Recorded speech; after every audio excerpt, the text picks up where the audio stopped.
All magnetic phenomena can be explained in terms of circulating currents.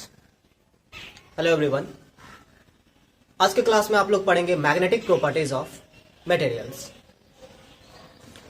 आप लोग जानते हैं हर एक सबस्टांस एटम से बना हुआ है और इन एटम्स में होते हैं रिवॉल्विंग इलेक्ट्रॉन्स जो कि न्यूक्लियस का चक्कर काटते हैं और रिवॉल्विंग इलेक्ट्रॉन्स के पास होता है अपना एक dipole moment.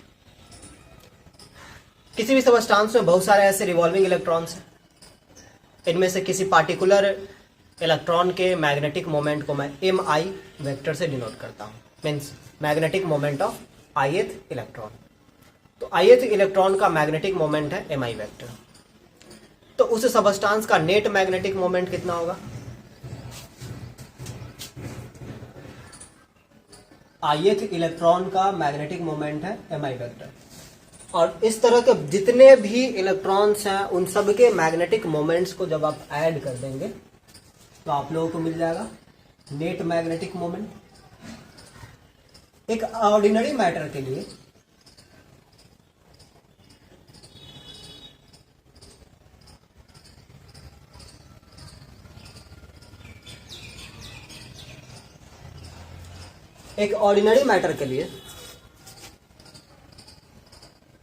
Net magnetic moment 0 होता है और एक मैग्नेट के लिए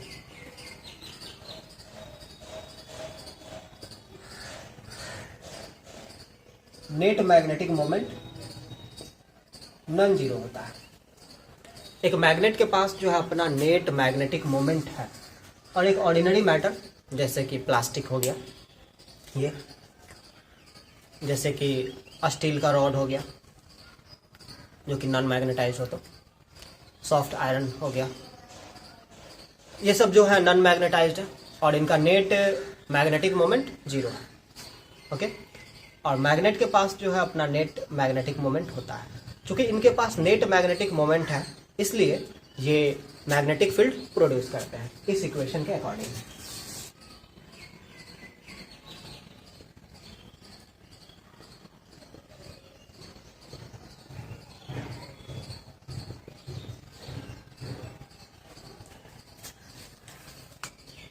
ओके, यदि कोई सबस्टांस जैसे कि ये है प्लास्टिक का रॉड और इसके नज़दीक में ये कोई पॉइंट है, यहाँ पर मैग्नेटिक फील्ड नहीं है, यहाँ पर मैग्नेटिक फील्ड नहीं है, तो इस डिस्टेंस को आप इन्फिनिटी तो नहीं कहेंगे।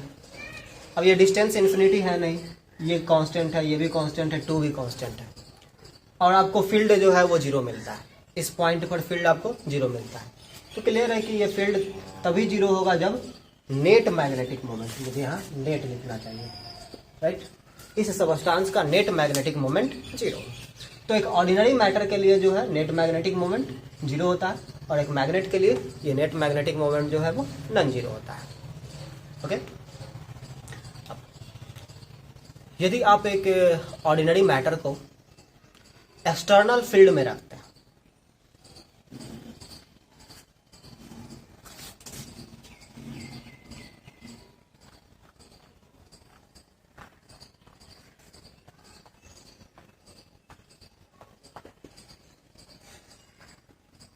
किसी सबस्टांस को आप एक्सटर्नल फील्ड में रखते हैं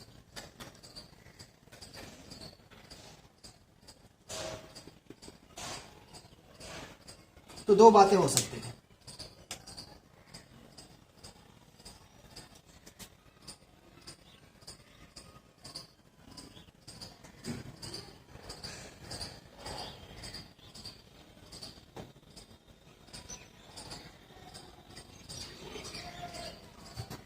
इस सबस्टांस के अंदर जो मैग्नेटिक फील्ड है जिसे मैं बी इनसाइड से डिनोट कर रहा हूं, ये बी आउटसाइड से ज्यादा हो सकता है या फिर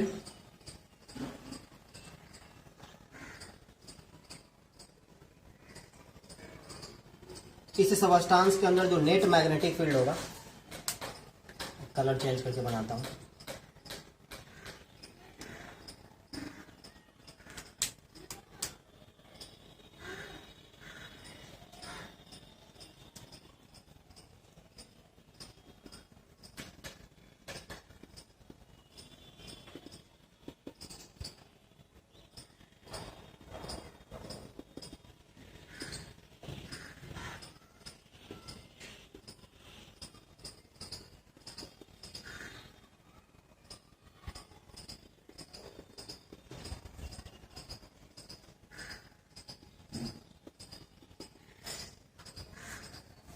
ये दो बातें हो सकती है।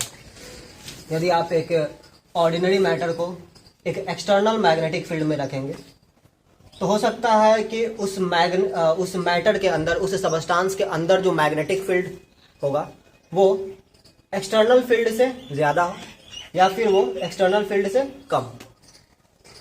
ज्यादा भी हो सकता है और कम भी हो सकता है। ऐसा क्यों?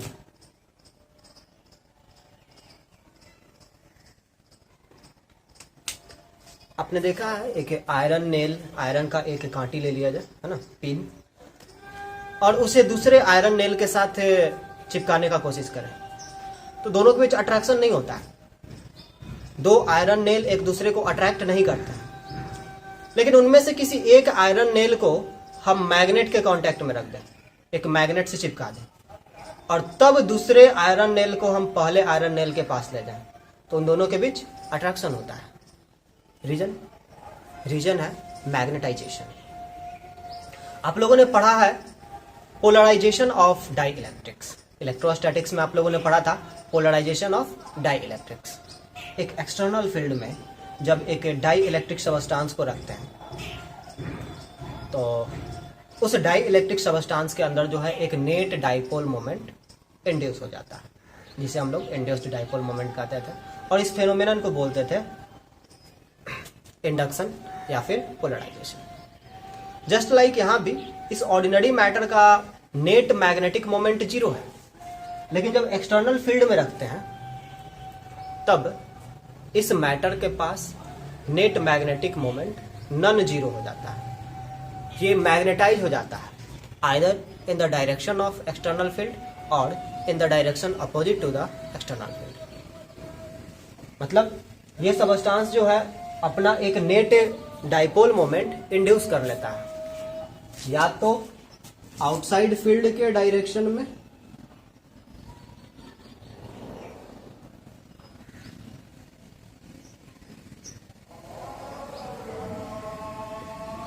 या फिर आउटसाइड फील्ड के अपोजिट डायरेक्शन में।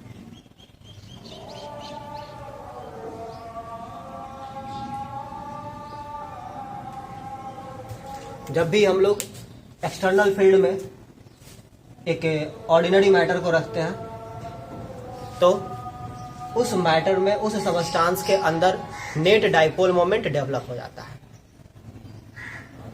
क्यों? रीओरिएंटेशन के कारण। जो रिवॉल्विंग इलेक्ट्रॉन्स हैं उनका ओरिएंटेशन कुछ इस तरीके से है ताकि नेट मैग्नेटिक डाइपोल मोमेंट 0 मिलता है, लेकिन जब एक्सटर्नल फील्ड में रखते हैं तो उनका रीओरिएंटेशन होता है और इस कारण से net magnetic moment non zero हो जाता है। ओके, लेकिन ये नेट मैग्नेटिक मोमेंट जो है एक्सटर्नल फील्ड के डायरेक्शन में भी हो सकता है और उसके अपोजिट डायरेक्शन में भी हो सकता है। ओके, अब यदि net magnetic dipole moment external field के डायरेक्शन में होगा तो इसके अंदर इंड्यूस होगा, इस सबस्टांस के अंदर इंड्यूस होगा इसका अपना मैग्नेटिक फील्ड। ये आउटसाइड फील्ड है और ये मैंने बोला इनसाइड फील्ड। तो इनसाइड फील्ड जो है इसमें आउटसाइड फील्ड का भी कंट्रीब्यूशन है और प्लस इस सबस्टांस ने जो मैग्नेटिक फील्ड प्रोड्यूस किया उसका भी कंट्रीब्यूशन है। तो आप लोग सोच रहे होंगे ये तो ऑर्डिनरी मैटर है तो फिर ये मैग्नेटिक फील्ड कैसे कंट्रीब्यूट कर रहा है? हाँ, नहीं करता यदि ये मैग्नेटिक फील्ड में नहीं होता। जब इसे हम लोग एक्सटर्नल फील्ड के अब्सेंस में रखें तब इसका नेट मैग्नेटिक मोमेंट 0 होता है और तब ये कोई मैग्नेटिक फील्ड प्रोड्यूस नहीं करता। लेकिन जब हमने इस सबस्टांस को उठा करके एक्सटर्नल फील्ड में रख दिया तब इसका नेट मैग्नेटिक मोमेंट 0 नहीं है, नॉन जीरो है, और यदि नॉन जीरो है तो ये मैग्नेटिक फील्ड प्रोड्यूस करेगा। ओके, तो जब एक्सटर्नल फील्ड में रखते हैं तो आउटसाइड फील्ड तो है ही, एक्सटर्नल फील्ड तो है ही, साथ ही साथ इस सबस्टांस का भी अपना मैग्नेटिक फील्ड है। ये सबस्टांस भी अपना मैग्नेटिक फील्ड प्रोड्यूस करता है जिसे हम कहते हैं इंड्यूस्ड मैग्नेटिक फील्ड।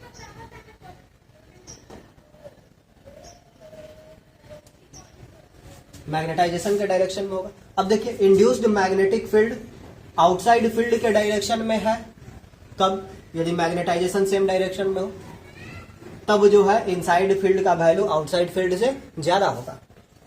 लेकिन यदि मैग्नेटाइजेशन अपोजिट डायरेक्शन में हो तो इंड्यूस्ड फील्ड भी अपोजिट डायरेक्शन में होगा।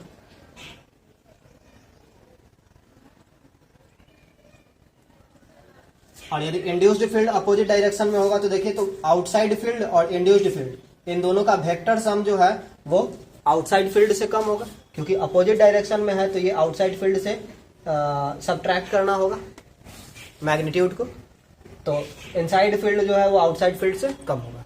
तो दो बातें हो सकती हैं। जब भी एक ऑर्डिनरी मैटर को हम लोग एक्सटर्नल फील्ड में रखेंगे तो उसका होता है मैग्नेटाइजेशन। मैग्नेटाइजेशन कहने का मतलब उसमें एक नेट मैग्नेटिक मोमेंट डेवलप होता है, या तो एक्सटर्नल फील्ड के डायरेक्शन में या फिर उसके अपोजिट डायरेक्शन में।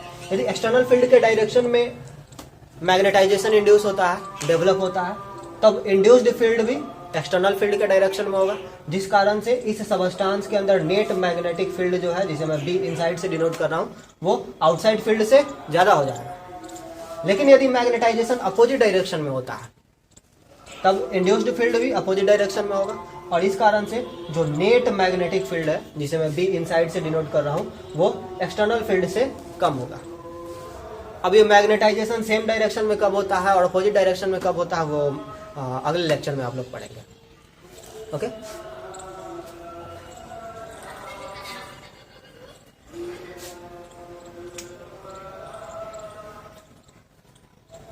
मैग्नेटाइजेशन आप लोगों ने पढ़ा, जो कि इंडक्शन या पोलराइजेशन के अनालोगस है।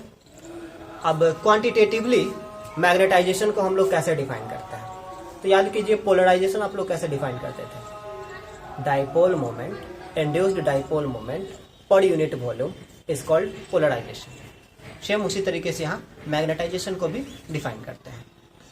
Okay, induced magnetic moment per unit volume is called magnetisation.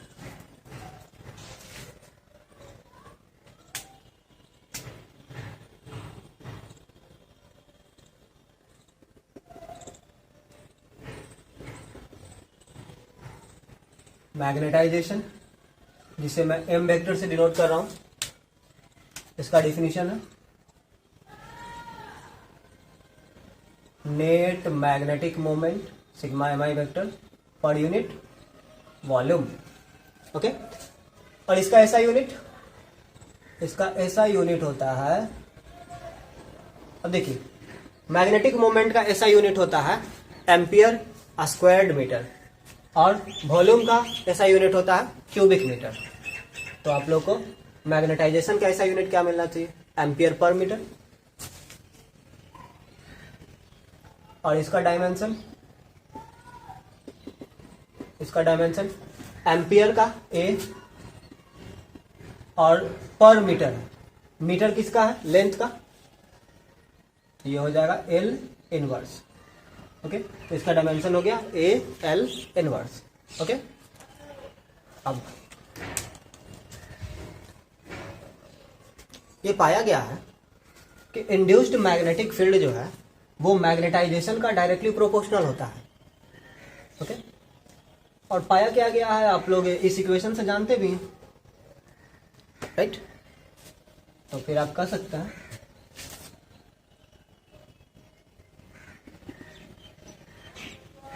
Induced field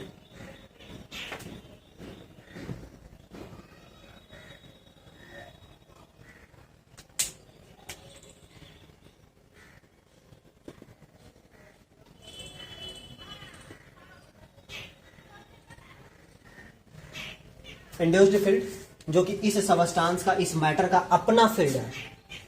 ये जो इनसाइड फील्ड है इसमें कंट्रीब्यूशन है आउटसाइड फील्ड का भी, और इस मैटर का जो अपना फील्ड है उसका भी। ओके, तो मैं बात कर रहा हूं इस मैटर के अपने फील्ड की, प्री इंड्यूस्ड की। वो कितना है, वो डायरेक्टली प्रोपोर्शनल है मैग्नेटाइजेशन। और ये भी पाया गया है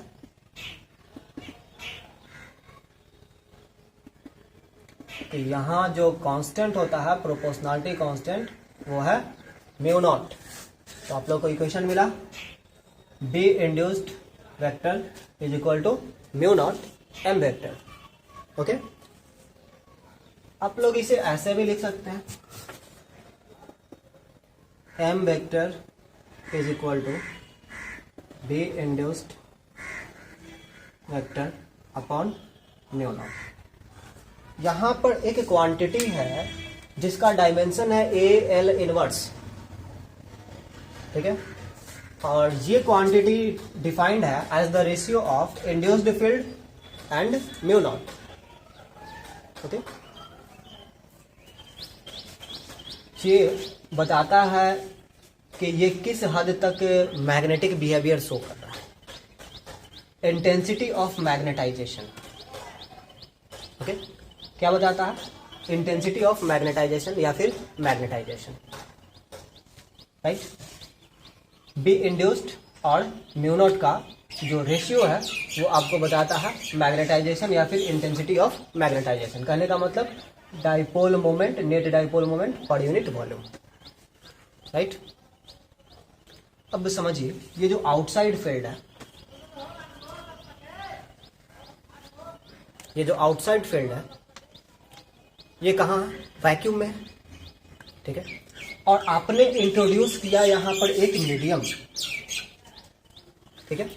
तो मीडियम का अपना एक मैग्नेटिक मोमेंट डेवलप हुआ, okay. And magnetic moment per unit volume को हम लोग कह रहे हैं magnetisation, which can be also defined as ratio of induced field and mu nought. अब इससे अनालॉगी कीजिए। वैसे तो वैक्यूम में कोई डाइपोल्स नहीं है, वैक्यूम में कोई डाइपोल नहीं है, लेकिन फिर भी यदि मैं इसके अनालोगस एक क्वांटिटी डिफाइन करना चाहूं आउटसाइड फील्ड के लिए, वैक्यूम के लिए जो बाहर है, ठीक है, जो कि मीडियम लेस है, ये तो एक मीडियम हो गया ना जिसके लिए आपने बी इंड्यूस्ड लिया है, तब इसके अनालोगस जो क्वांटिटी डिफाइन करेंगे उसे हम लोग बोलते हैं intensity of magnetising field.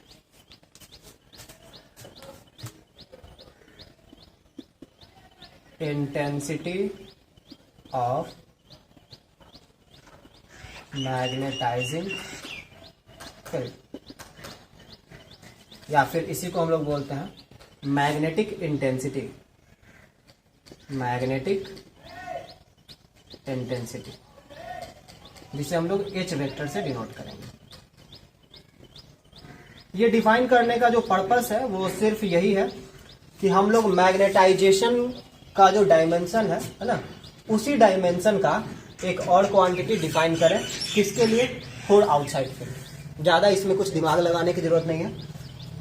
Intensity of magnetising field या मैग्नेटिक इंटेंसिटी डिफाइन करने का जो पर्पस है वो सिर्फ यही है कि हम लोग मैग्नेटाइजेशन के अनालोगस, है ना, जो डायमेंशन मैग्नेटाइजेशन का है उसी डायमेंशन वाला एक क्वांटिटी डिफाइन करें। किसके लिए? आउटसाइड फील्ड के लिए, एक्सटर्नल फील्ड के लिए। Okay, so H vector is defined as external field यानी B outside vector upon mu naught. Okay, ये हुआ इक्वेशन 2। यहां से आप B outside is equal to mu naught into H vector लिख सकते हैं, राइट। B outside इक्वल क्या लिख सकते हैं? mu naught into H vector, right. तो चलिए वो आगे की बात है। अब ये जो आउटसाइड फील्ड है, सॉरी, ये जो इनसाइड फील्ड है, इस सबस्टांस के अंदर जो नेट मैग्नेटिक फील्ड है उसमें इस आउटसाइड फील्ड का भी कंट्रीब्यूशन है और इस इंड्यूस्ड फील्ड का भी कंट्रीब्यूशन है। तो यहां के लिए अलग इक्वेशन लिखना होगा और यहां के लिए अलग इक्वेशन लिखना होगा। यहां के लिए आपको लिखना होगा B inside is equal to B outside minus B induced, sorry, B inside is equal to B outside plus B induced, और इसके लिए आपको लिखना पड़ेगा B inside is equal to B outside minus B induced. Same direction में इसलिए magnitudes add हो जा रहा है और अपोजिट डायरेक्शन में है इसलिए मैग्नीट्यूड सब्ट्रैक्ट हो जा रहा है। खैर, अभी हम लोग वेक्टर फॉर्म में लिखेंगे, तो वेक्टर फॉर्म में वो सब्ट्रैक्ट करने की और ऐड करने की जरूरत नहीं है, दो अलग अलग इक्वेशंस लिखने की जरूरत नहीं है। हम लोग वेक्टर फॉर्म में ऐसे लिख सकते हैं, B inside vector is equal to B outside vector plus B induced vector, ठीक है। अब ये खुद जब स्केलर फॉर्म में इसको आप चेंज करेंगे तो ये डायरेक्शन अपना देख करके प्लस या माइनस साइन खुद बिहेव करेगा। ओके, तो वेक्टर फॉर्म में लिखने पे एक इक्वेशन से ही काम चल जाता है। ओके, अब देखिए तो बी आउटसाइड के लिए आप लोग क्या लिख सकते हैं, mu not into H vector लिख सकते हैं।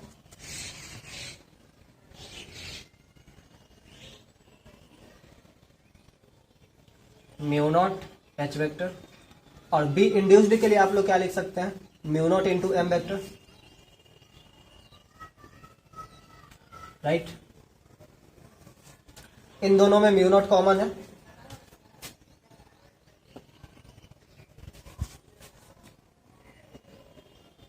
B inside vector is equal to mu not H vector plus M vector. ये इक्वेशन 3 था और इसे मैं इक्वेशन 4 मान लेता हूं।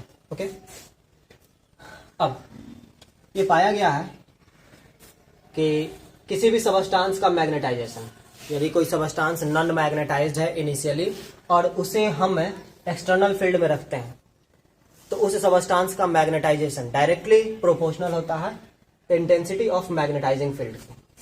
ओके, यानी M vector is proportional to h vector, implies that m vector is equal to chi b h vector, जहां पे chi b क्या है, ये है मैग्नेटिक ससेप्टिबिलिटी।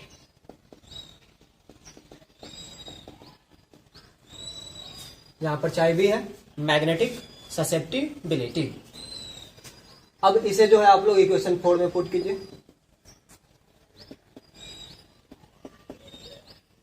चलिए मैं पुट करता हूं, B inside vector is equal to mu not H vector plus M vector के लिए आप लोग लिखेंगे चाई B into H vector.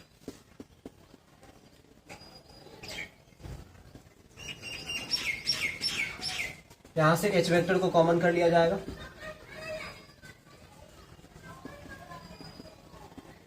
One plus chi B, right. ये हुआ बी इनसाइड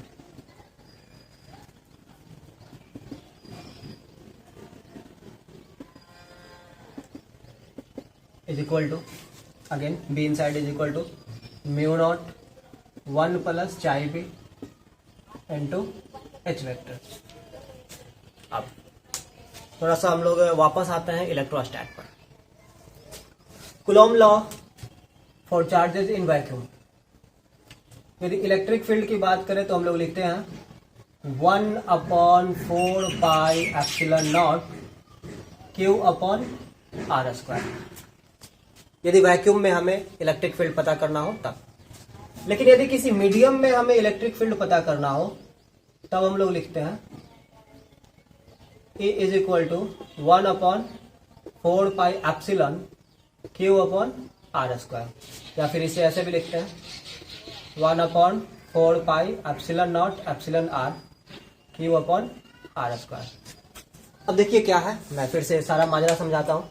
यदि चार्ज वैक्यूम में हो और वैक्यूम में फील्ड पता करना हो तो इक्वेशन होता है 1/4 pi epsilon nought q upon r square, जहां एप्सिलॉन नॉट है परमिटिविटी ऑफ, जहां एप्सिलॉन नॉट है परमिटिविटी ऑफ फ्री स्पेस या फिर वैक्यूम। लेकिन जैसे ही कोई मीडियम इंट्रोड्यूस करते हैं वैसे ही परमिटिविटी ऑफ मीडियम के वैक्यूम के बजाय परमिटिविटी ऑफ मीडियम हो जाता है, यानी एप्सिलॉन नॉट के बजाय एप्सिलॉन हो जाता है। ओके, और आप लोग जानते हैं एप्सिलॉन को आप लोग epsilon nought into epsilon r लिख सकते हैं, जहां पे एप्सिलॉन आर जो है रिलेटिव परमिटिविटी है and it is defined as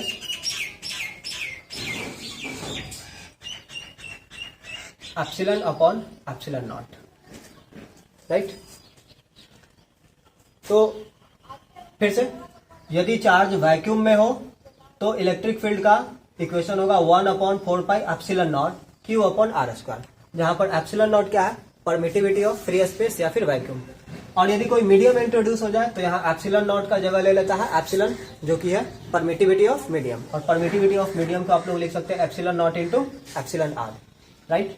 यहाँ पे एप्सिलॉन आर है रिलेटिव परमिटिविटी या डाई इलेक्ट्रिक कॉन्स्टेंट, ओके, जिसका डिफिनीशन होता है epsilon upon epsilon nought, right. बस यही एनालॉगस मैं यहाँ भी करना चाहता हूँ, यही एनालॉगस मैं यहाँ भी करना चाहता हूँ। जरा देखिएगा, ध्यान दीजिए यहाँ पर H vector is equal to है B outside vector upon mu naught. मैं इस इक्वेशन को जहाँ यहाँ पर फिर से लिखता हूँ, मैं यहाँ B outside is equal to mu nought H vector लिखता हूँ, ठीक है।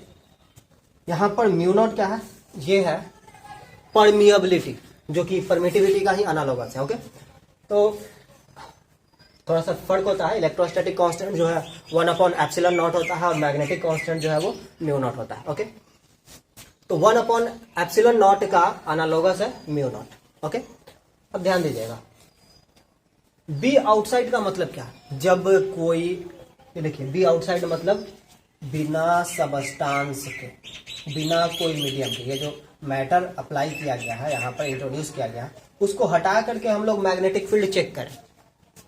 ये जो मैटर इंट्रोड्यूस किया गया है, इस मैटर को हटा करके हम लोग मैग्नेटिक फील्ड यहाँ चेक करें, तो उसे हम लोग बोल रहे हैं बी आउटसाइड।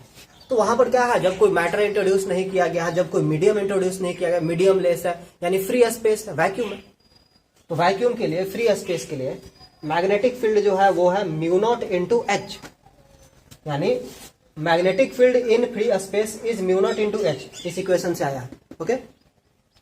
तो फिर जब हम यहां पर एक मीडियम इंट्रोड्यूस कर दिया, यदि हमने यहां पर एक स्लैब इंट्रोड्यूस कर दिया है, तो वो जस्ट लाइक क्या है, एक मीडियम इंट्रोड्यूस कर देना, राइट। तो जब हमने मीडियम इंट्रोड्यूस कर दिया, तो मीडियम के अंदर जो मैग्नेटिक फील्ड है उसे बी इनसाइड से डिनोट कर रहे हैं, आप लोग चाहे तो बी मीडियम से भी डिनोट कर सकते थे। तो बी इनसाइड इक्वल क्या होना चाहिए, इससे एनालॉगस कीजिए, तो ये था इलेक्ट्रिक फील्ड वैक्यूम में और ये था इलेक्ट्रिक फील्ड मीडियम में। जैसे ही मीडियम आता था तो एप्सिलॉन नॉट के बजाय एप्सिलॉन हो जाता था, यानी परमिटिविटी ऑफ मीडियम हो जाता था। वैसे ही जैसे ही आप वैक्यूम हटा करके कोई मीडियम इंट्रोड्यूस कर देंगे, तो यहाँ म्यू नॉट के बजाय म्यू हो जाएगा, राइट। तो यहाँ ये इक्वेशन जो है वो किसके एनालॉगस होना चाहिए, ये होना चाहिए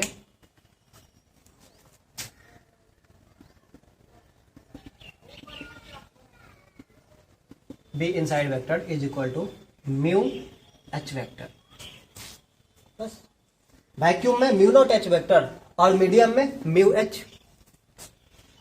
और जैसे यहां होता है epsilon is equal to epsilon nought into epsilon r, उसी तरीके से यहाँ पर म्यू इज इक्वल टू होना चाहिए mu not into mu r, जहां पर म्यू आर को आप लोग बोलेंगे रिलेटिव परमिएबिलिटी, म्यू नॉट है परमिएबिलिटी ऑफ वैक्यूम या फ्री स्पेस, और म्यू है परमिएबिलिटी ऑफ मीडियम। तो म्यू आर क्या हो जाएगा, रिलेटिव परमिएबिलिटी। इससे हम लोग लिख सकते हैं mu naught mu r h vector, जहां पे mu r is equal to है mu upon mu naught. Mu है permeability of medium, mu not है परमिएबिलिटी ऑफ फ्री स्पेस या वैक्यूम, और म्यू आर है relative permeability of medium, okay. तो ये रहा आपका इक्वेशन 6। और आपको दिख गया रिलेटिव परमिएबिलिटी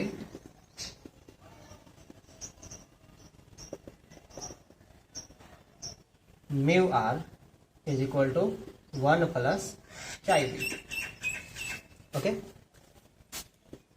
तो magnetic behaviour, magnetic properties of materials पढ़ते वक्त आप लोगों को कुछ क्वांटिटीज दिखे, magnetisation, intensity of magnetising field या फिर जिसे बोल सकते हैं मैग्नेटिक इंटेंसिटी, फिर मैग्नेटिक ससेप्टिबिलिटी और फिर रिलेटिव परमिएबिलिटी, ओके। अब ये मैग्नेटिक ससेप्टिबिलिटी क्या है, इस पे हम लोग डिस्कशन करेंगे। What is magnetic susceptibility.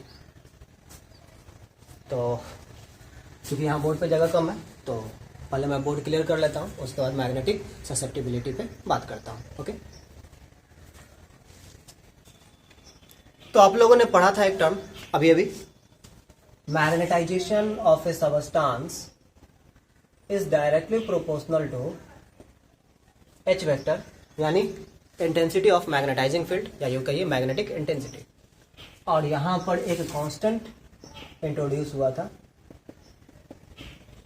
चाई बी, मैग्नेटिक ससेप्टिबिलिटी। क्या है ये मैग्नेटिक ससेप्टिबिलिटी? ये इस बात का माप है, उस बात का मेजर है कि कोई सबस्टांस एक्सटर्नल फील्ड में किस तरह से बिहेव करता है, किस तरीके से वो मैग्नेटाइज होता है। एक्सटर्नल फील्ड के प्रेजेंस में ये सबस्टांस कितना मैग्नेटाइज होता है, किस तरह का बिहेवियर शो करता है, ये बताता है मैग्नेटिक ससेप्टिबिलिटी। थोड़ा सा मैं एग्जांपल की हेल्प से क्लियर करता हूँ, इसे ज़्यादा बेटर होगा। ये मैग्नेटिक ससेप्टिबिलिटी जो है पॉजिटिव भी हो सकता है और नेगेटिव भी हो सकता है। जरा सोचिए, यदि ये नेगेटिव हो तो क्या होगा? यदि चाई बी का वैल्यू लेस देन 0 हो, निगेटिव हो, अब देखिए तो m vector is equal to negative number into h vector. Clear है? मैग्नेटाइजेशन जो है वो h वेक्टर का, m वेक्टर जो है h वेक्टर के अपोजिट डायरेक्शन में होगा। h वेक्टर का डायरेक्शन होता है आउटसाइड फील्ड के डायरेक्शन में, और m वेक्टर के डायरेक्शन में आपको मिलता है इंड्यूस्ड फील्ड। तो क्लियर है कि उस सबस्टांस में जो इंड्यूस्ड फील्ड होगा वो एक्सटर्नल फील्ड के अपोजिट डायरेक्शन में होगा। तो ये सबस्टांस जो है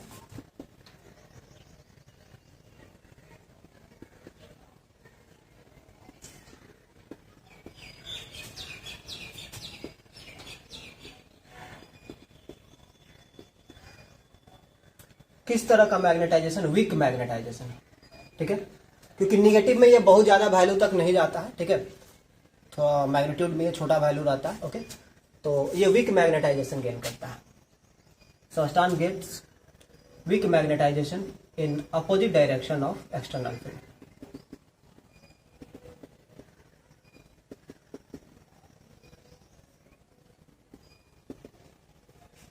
clear?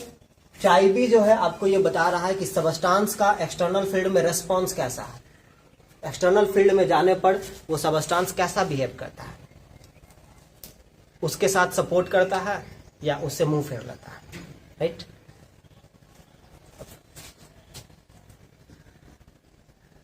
Chi be greater than 0 हो, यानी पॉजिटिव, और positive and a small value, तब substance gains weak magnetization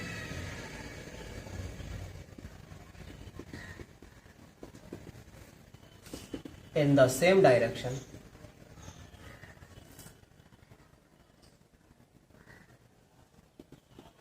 as external field।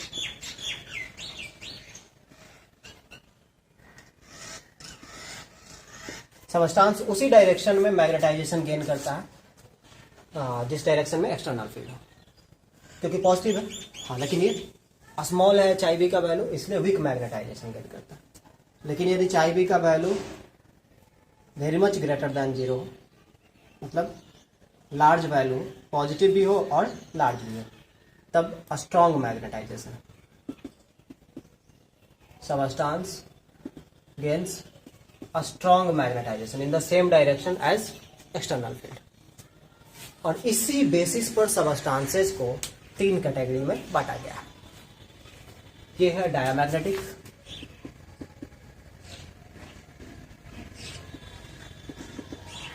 जो कि एक्सटर्नल फील्ड के अपोजिट डायरेक्शन में वीक मैग्नेटाइजेशन गेन करता है। ये है पैरामैग्नेटिक, जो कि एक्सटर्नल फील्ड के ही डायरेक्शन में वीक मैग्नेटाइजेशन गेन करता है, यानी कि इंड्यूस्ड फील्ड जो है एक्सटर्नल फील्ड के डायरेक्शन में ही होगा लेकिन कम होगा। और यह है फेरोमैग्नेटिक, जो कि एक्सटर्नल फील्ड के डायरेक्शन में स्ट्रॉन्ग मैग्नेटाइजेशन गेन करता है, जैसे कि सॉफ्ट आयरन। ओके, तो ये है सबस्टांसेस के type on the basis of their magnetic behaviour.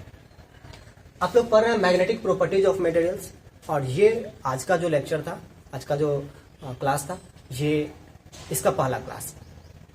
अब मोस्ट प्रोबेबली ये topic magnetic properties of materials अगले क्लास में खत्म हो जाए, या फिर एक और क्लास लग सकता है। ओके, तो मतलब अगले 1 या 2 क्लास में जो है ये topic magnetic properties of materials जो है वो खत्म होगा।